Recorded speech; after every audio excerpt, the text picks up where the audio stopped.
Welcome back to Shine, the Yoga for the People podcast.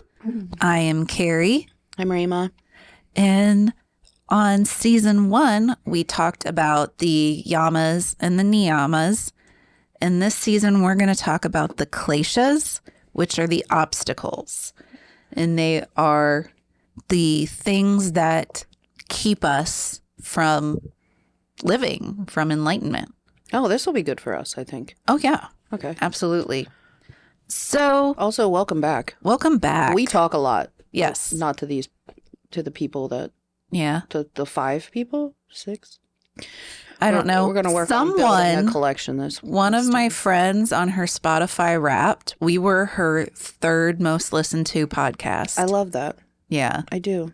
So we were someone's 3rd most listened to podcast in 2025. So thank you to all of our listeners. I'm so happy that we're back. I am so happy we're back. So before we get started talking about the kleshas, Klesha, which are the obstacles that keep us from fully participating in life, the kleshas come from the 4 noble truths. And this is the basis for living, basically. And the 4 noble truths are: suffering exists. We cause our suffering. We can remove our suffering. And the way we remove our suffering is through yoga. And yoga is not just the asanas or the postures. It's the observances. It's the ethical practices. It's how you communicate with other people. It's how you move through life. It's a lifestyle. It is. It's not just a fun hobby, for everybody. Right. So the 5 kleshas or obstacles are how we as human cause our suffering, and also why. So the 5 kleshas are avidya, which is ignorance; asmita, which is ego; raga, which is attachment; dvesha, which is hatred or avoidance.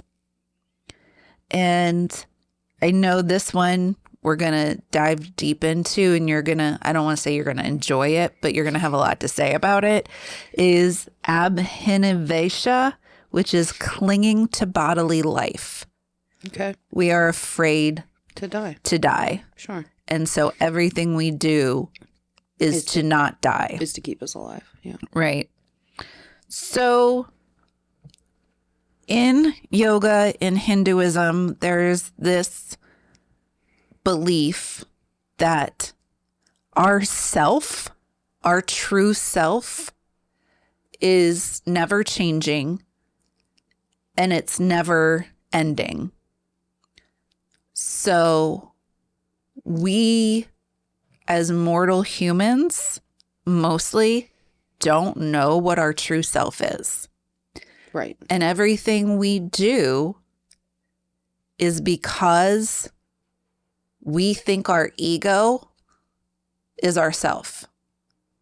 Okay. And our ego is not ourself. Right. Right. Right. Interesting. Yeah. So our ego is ourself. Is not ourself. Is not ourself, but we think it is. Right. Is what I meant. Is versus the other, which is the ego is just something we have to keep fed in order to stay alive. Correct. I think that's fair. Like, ego is not inherently, by its nature, bad. Right. But the actions that we take to feed the ego, to appease the ego, Right.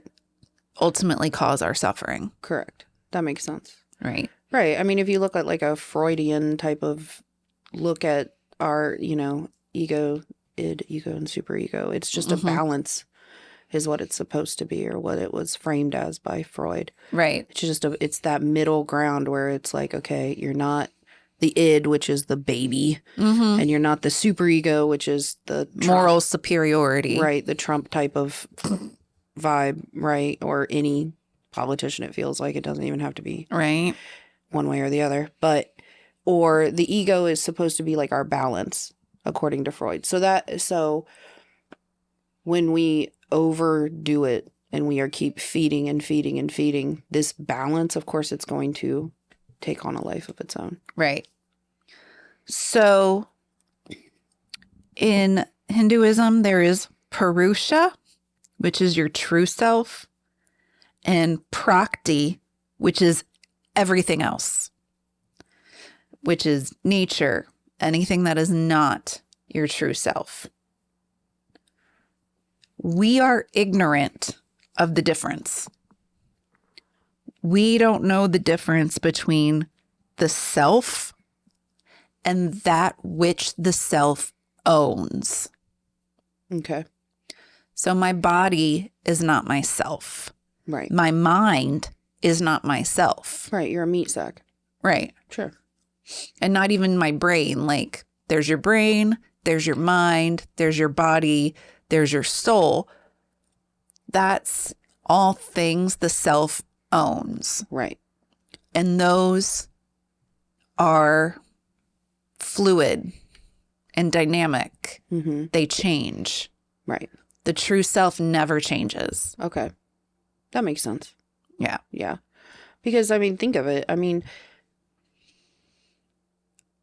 there are people who are naturally a certain way. Mm-hmm. They can act. I mean, in the neurodivergent community, we call it masking, right? Right. So, your true self never changes. Who you are inside is never going to change. And that's something that I think, especially as therapists, that we don't focus on a lot. Mm-hmm. And, we're focused on the outside issues Right. to help heal that person versus the actual self who might need attention. Right. So that's an interesting. Anyway, Yeah. If So I'm the making sense, I don't even ignorance know. of the union of self and not self. Because we don't know the difference between our true self and all that is not self, we develop egoism, attachment, and aversion, and hatred, and clinging to bodily life. Because we don't know our true selves. So we do all these things which to appease the ego. We hoard. Right. Not physical Look at hoarding. look at all the stuff around you right now. Right. How many squishmallows does one need? I don't know. We should definitely ask your daughter. Yes. But I'm saying we hoard emotionally. We cling. Yes. And that's when you see people who don't accept or embrace their true feelings. Physical and spiritual hoarding is a thing when you go through traumatic events and when you know you're somebody else inside versus what everybody else thinks of you. That's where hoarding comes in, and then we go back to the letting go and the of last season. Yes. Full circle. Yes. It's like yoga knows what it's talking about. Yeah. Mm-hmm. If we were not ignorant of our true self, egoism, aversion, hatred, and clinging to life would go away. Yeah. If we know our true selves, we accept that, that true self goes on, is forever, is unchanging, that all the stuff here doesn't change that, then we don't cling. We don't hate. We don't get attached to people or things or places or behaviors. All this relies on the belief that our physical mortal world is not all that exists. Sure. that we all have souls that are eternal and only temporarily reside in physical bodies. You're a meat sack. Yeah. As somebody who, something's weird. Working in the death industry, we have a lot of families who are like, that's not them. That's just their body. And it's so true, but it brings you to this point in life where you see things like that, where you're like, death doesn't stop the person that you are. Right. Or the person you were. Death doesn't stop that. So for whatever you're doing in your life, remember that's how you're going to be remembered in death. And I think that's why people fight death for so long, is they don't want to face who they were in their life. They're afraid. They're afraid. And I think that's why a lot of people cling to things, is because what happens if that thing goes away? Mm-hmm. What happens? Yeah. If I cut my hair, who am I? Right. If I have a mastectomy. Right. It's an identity. Who am I? It's a grieving process, and it's an identity thing. And one of the things we should be learning as humans is that you are you without whatever you're clinging to, whatever it is. And death is no exception to that. And I think that's one of the things that we struggle with as humans, is understanding that death isn't the end of us. And that we will live on, whether it be through memories or reincarnation or, however, you never go away. Mm-hmm. Your energy is forever imprinted on this earth. Right. So just stop being afraid. Yeah. It's hard. It's easy to say as somebody who is going through a complete weird life transformation right now, completely unexpected. It's easy. It's easier said than done. And I know that. But when you let it go, what happens? Could be something awesome. Mm-hmm. All you know is that are stable but make you unhappy. Right. It's like a double bind. The devil you don't know. Yep. Exactly. That's exactly what it is. That's really fucking scary. That really, really is. But what is better? Your happiness and your peace, or your stability? And your true happiness. Correct. Not temporary, not a Band-Aid, not something that's just going to fill a hole. Correct. Like, you can't take it with you. Right. That's right. You can't take it with you. And we've talked about this pretty in depth, because you can't take it with you. You can take nothing with you. Nothing. Except your true self. And the lessons that your soul has learned from this world. Right. So you better make it count. Right. Because you're so scared of death, but don't want to leave a good impression when you do die, because you're feeding your ego. And it's all a mess. Mm-hmm. I don't know who needs to hear that, but that's a mess. So what would it mean if your true self is not your body, is not your relationships to other people, is not your brain, your accomplishments, your mind? Mm-hmm. What does that mean? What does that mean to you? A lot. Because I have gone through all of that. I have the accomplishments. I have the degrees. I've had the big jobs, and I've had and so to have none of that now, and know that I'm the only one that has my back. Not that I don't have supportive friends and family, because I absolutely do. But me personally, I have to answer for myself. Right. And that's it. I'm the only person I have to answer to.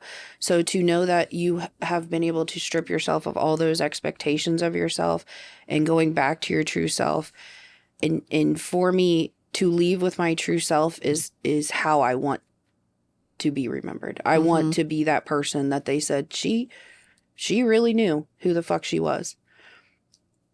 I don't know if I'm not if I'm that person now or not. I don't know. I really don't. I thought I did, and once again the universe was like, okay. You know, but to me it just means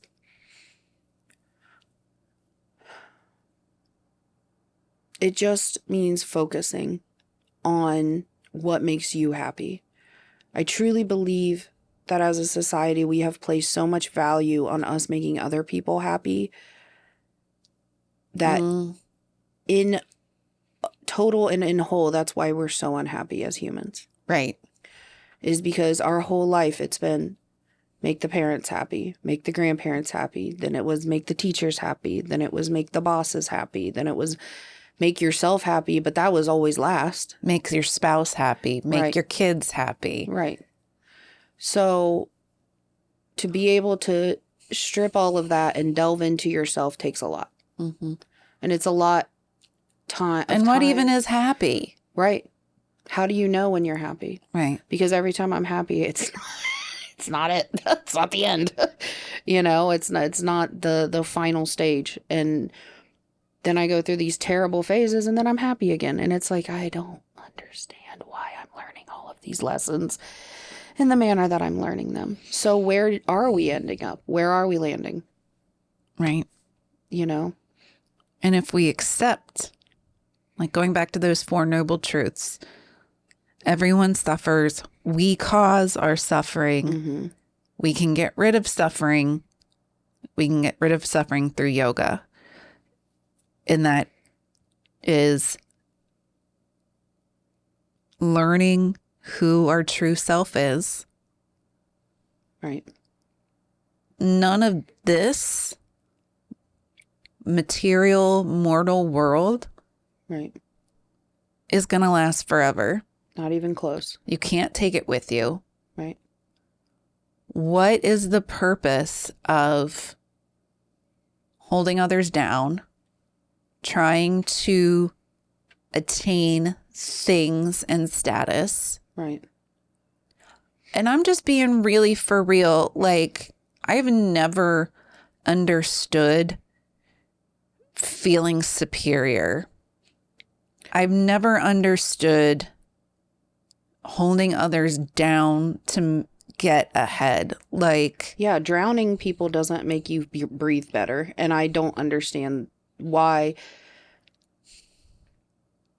people think it does. because you're going to die. Yeah.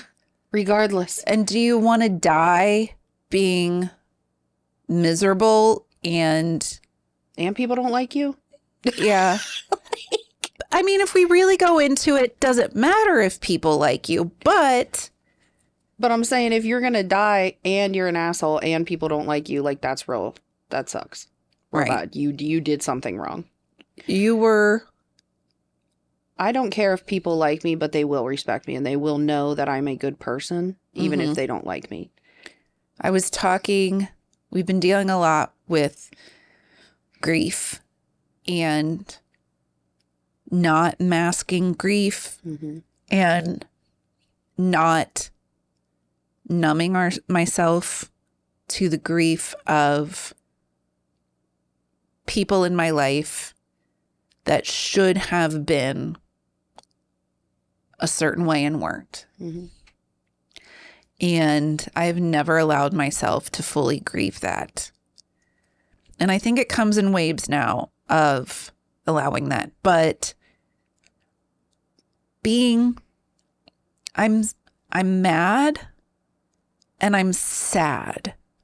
And I'm sad for what these people missed out on by not fully participating in my journey, in my life, acknowledging what a blessing I am. Literally. No, for true. For true. It's so true. It's like, it's hard to be the one that feels alone a lot. Yeah. It's hard to be the one who tends to be the one that pulls themselves up the most. And, I just had a tarot reading last night. And one of the things that they touched on was that I'm going to be going through it always. Mm. And there will come a time when I'll be at peace and be happy. But my journey is mine because I have to teach people lessons. I have to help people learn lessons. Mm-hmm. And so going through things that are hard, I am able to go through them and be resilient and come out on the other side. But these are all life lessons that I had to learn. These are all life lessons that I had to learn and help other people learn. Mm-hmm. Fine. I signed my soul contract. I can't complain too much about it. I did this to my damn self, but that doesn't mean it's okay. And that doesn't mean you have to suffer. Right. Because your true self isn't tied to this physical body, to this world. Right. And that's exactly right. And that's something that we need to focus on. And I think that when we talk about clinging to things, it doesn't necessarily mean physical life either. Mm-hmm. We cling to hope Yeah. that things are going to work out that aren't going to work out. We cling to empty promises. We cling to, violence. If we think that something is okay for a minute and then it's, you know what I'm saying? We cling to anything we can that gives us a love and purpose. Yeah. That we think is giving us love and purpose. And so when we talk, we might not be talking about a physical life. We might be talking about an ideal life, a life that we feel like we should be living. Let's cling to that, Right. Like my therapist said, you being me are so unfocused and you're trying to do all the things. Mm-hmm. Have your hand in everything. Have your hand in this mutual aid organization. Have your hand in this policy formation. Have your hand in this, because by doing that, you'll never fully accomplish anything. Okay. Because it's so unfocused. But that's a subconscious, because if I commit to something that I can see through and accomplish, and then those two people still don't appreciate me, it's still not enough. Right. Then what was the point? What was the point? So why try? Right. Pick it up. And not in like this negative, like nihilistic, defeatist kind of way. It's like you're just done trying. What do I want to do? What does my true self, my soul, want to do outside of what anyone else thinks of me, expects of me? Because I'm not going to be enough for the people that don't want to see me as enough. Right. People have already made up their mind about you. And that's every person who feels that way, because they already know. They already know how they're feeling. They already know their expectations. And even if you are there, and even if you meet those or exceed those expectations, they're going to find something wrong with it. And that is a total reflection of them also. So by continually trying to prove that I am enough, I am causing my own suffering. Right. And I can stop causing my own suffering by looking into and trying to figure out who my true self is, realizing that this is temporary. I'm going to go on to something else, which I 99.9% believe, and the 0.001% is scared to death And that's of death. But like my friend's wife died at 44 last week. And I'm going to be 46 in like 3 weeks. And like, what have I done? Again, clinging to the accomplishment, the things, the tasks, the stuff, the relationships to other people. And it's that, and the fear. I can't wait death. till you turn 50. You're going to just light on fire. Your whole life is just going to change. You're going to be... Come on, menopause. You're just going to be like all over. No more oxytocin. I can't wait. You're going to be like, fuck you, fuck you, fuck you. We're going to Australia. I can't wait.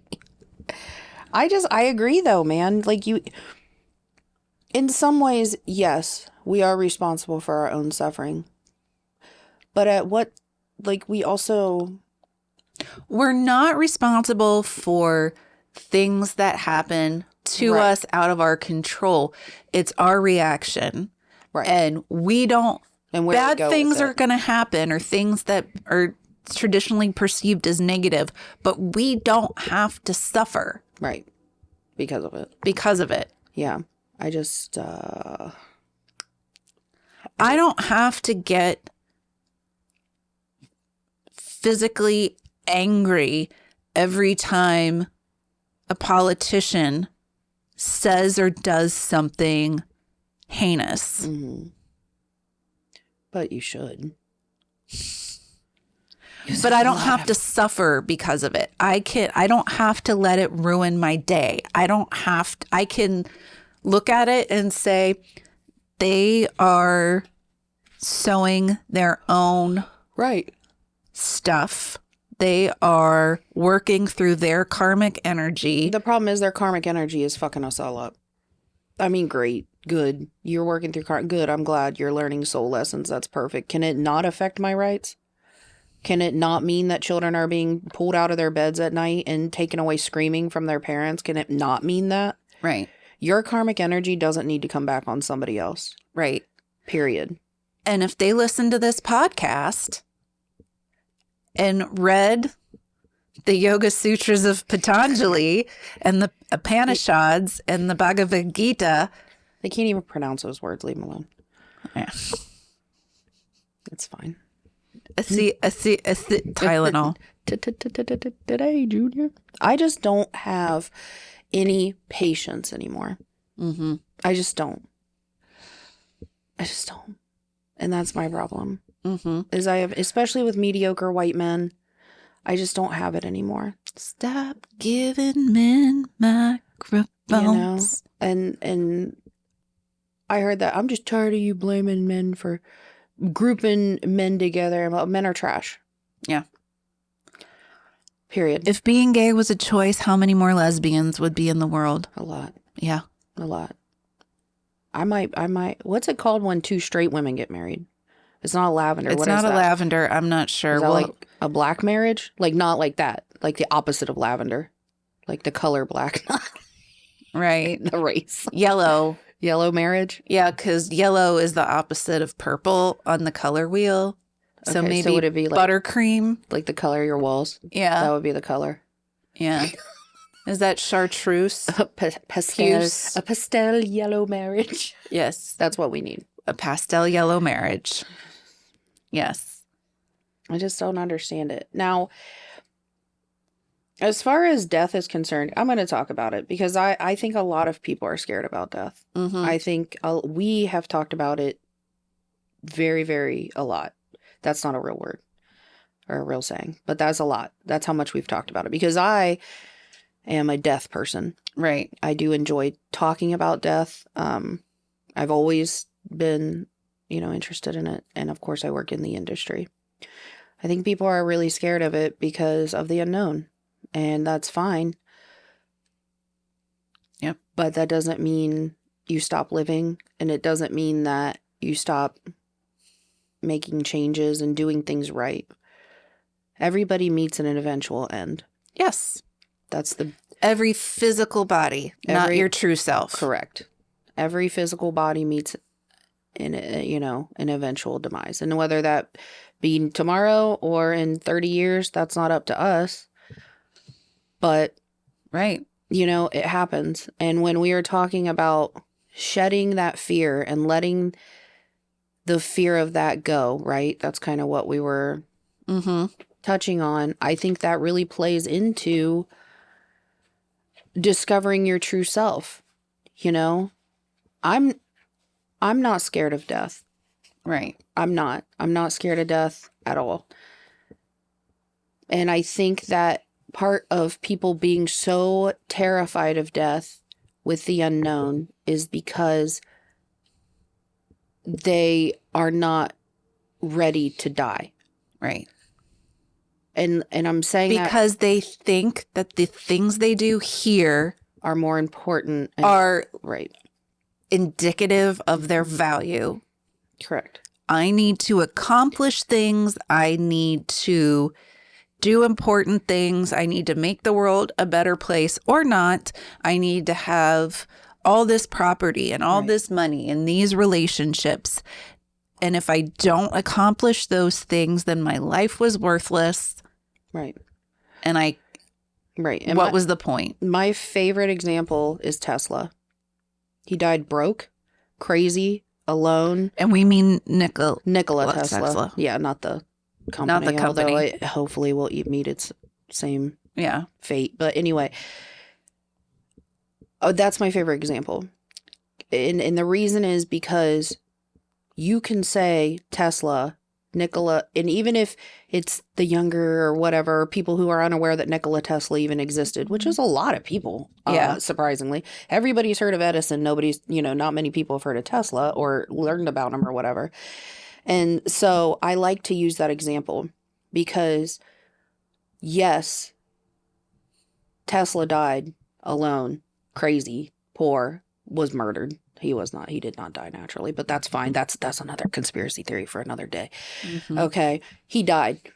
All of these negative things that we as a society look like, poor Tesla, broke, crazy, alone, crazy, but he knew who the fuck he was. Right. Tesla knew who he was. Mm-hmm. And he was true to that, which is why he died alone and poor and crazy, because he knew what he was saying. He knew what he was talking about. And he had all these amazing ideas, and everybody's like, there goes crazy Nikola again, just man, crazy Nick. What's he doing over there? But he knew. And I think that with the societal expectations of certain behaviors and certain ways of doing life, that we see people like that as undesirables in our society. My favorite song, and the only one I halfway know how to play on the piano, is Vincent. Yeah. I love that. And I didn't even know you played even a little bit of piano. That's amazing. You're learning something new every day. I only know the melody, and I only know the Starry, Starry Night. Da, da, da, da, da, da, da. But it's the bridge. For they could not love you, but still your love was true. And when no hope was left in sight on that starry, starry night, you took your life like lovers often do. But I could have told you, Vincent, this world was never meant for one as beautiful as you. 1,000%. That is a great way to verbalize that. I do believe that the most beautiful minds are the loneliest minds. Mm-hmm. And I'm married to one of those beautiful minds. I really, really am. And he is constantly questioning his accomplishments. I'm 51. I should have, or 50. I should have been here. I should have done. Right. I'm like, who said that? Stop shooting on yourself. Who told you that? Right. And to know my husband, that he is a literal mad genius. Right. In all the best ways. He has his faults, but he is in all the best ways a very, very, very good man. And I think he is the epitome of we all suffer and we cause our suffering. Yes, he is. He is. And it's just, he's one of the most amazing mind. And I'm a sapiosexual. So like a good brain is just like, all day. When I was dating, I never dated long term because nobody could keep up with me mentally. And my husband did. And that was one of the things that I loved about him. But he is a Nikola Tesla. He just is. He is so... Maybe I'm a Nikola Tesla. I believe we all are. I believe that a lot of people who just want to make the world a better place or have grand ideas or feel like we do so much, I believe that we are making the most difference. And it's always the quietest differences. Because while 100 people are telling us we're wrong, 10 people are telling us you made a difference to me, for me, in my life. So... just because we're not out here and we're not yelling, oh, I bought a homeless man a sandwich every day of my life for 10 years. You know what I mean? That doesn't mean that we're not doing good in the world. And I think when we talk about fear of death, when we talk about a legacy, what's a legacy, It's a seed in a garden that you never get to see grow. And I know that Hamilton said that, blah, blah, blah, whatever. Not Hamilton, but Lin-Manuel Miranda. But in all honesty, we learned that in college. When we talk about life stages and stuff. A legacy is something you never get to see. So you better know that in 100 years, is your legacy going to be something that you want somebody to be, think about? Or is it going to be like... oh, I don't know. He put kids in cages. You know what I mean? Like, think about it. Are you on the right side of history? Right. And in a quiet or an out loud manner, whichever you prefer to be. But when we see these beautiful minds and these people who care so much, and they're the first ones to hurt when somebody's hurt and, and help when somebody needs it, they're often the most misunderstood. And we see it a lot, especially like people with on the spectrum and stuff. It's just hard. I don't know. It's a lot all at once, and it's our first episode. Maybe we'll never be at peace in this lifetime. I don't think so. I think that you find your own peace where it is. I just got to chill. Because it's... you find your peace where it is, and that's what you have to do. And I think that's a skill that so many people lack because they're constantly chasing their peace and other things. Right. And my tarot reading last night said that I need to do that. I need to be a hermit. That's the card that popped up. I need to focus on myself and fill my own cup. And I think that so many people focus on the approval of others and on the expectations of others, that when we say, I'm going to quit my job in DoorDash and focus on myself, they're like, you guys can't see my face, but I'm making a very confused face. Like, what the hell? Why would you do that? Make your own hours. You can make as much as you want. Right. Like, work as much as you want. Right. I have no, and that was one of the things that we talked about, was like me learning to be unstable. Right. Because people like us, Right. But then that also goes back to, what is the true self? Right. This is temporary. Right. Your true self goes on. Right. Right. And I now have the time to dig into that. Right. Because not that I don't have a job. I do. Please don't I do work. Thank you. And I still have my job. But, so what if I want to do that? If I can delve into my true self, but people from the outside are going to look and be like, that was unstable. She's got kids. Or, you have too much education to... hate that. Thank you. And I'm getting another master's degree. Thank you. You're right. Right. And also, there's no such thing as too much education. Yep. Well, someone has said to me at some point about, not you, someone else, is they have too much education to be where they are professionally. Like I've been told that to my face. Yeah. What does that even mean? What does that even mean? Right. And why is that your decision to make for them? Right. Yeah. So as we go on, we're going to keep coming back to everyone suffers. We cause our own suffering. Again, not we cause the quote unquote bad things that happen, but just because something bad, quote unquote, happens doesn't mean you have to suffer. Right. Because of it. Because of it, we can not suffer. And the way we not suffer is through all the tenets and philosophies of yoga. Mm-hmm. And I am going to go out of order on the next episode. I'm not going to go through the Kleshas, 1, 2, 3, 4, 5, because that is a human Western idea that everything has to be linear. Right. Because I think we need to talk about clinging to life next. So thank you all for joining us. Yeah. I'm so excited that we're going to talk in our next episode about clinging to physical life. Peace to all. See you later, Frank. Bye.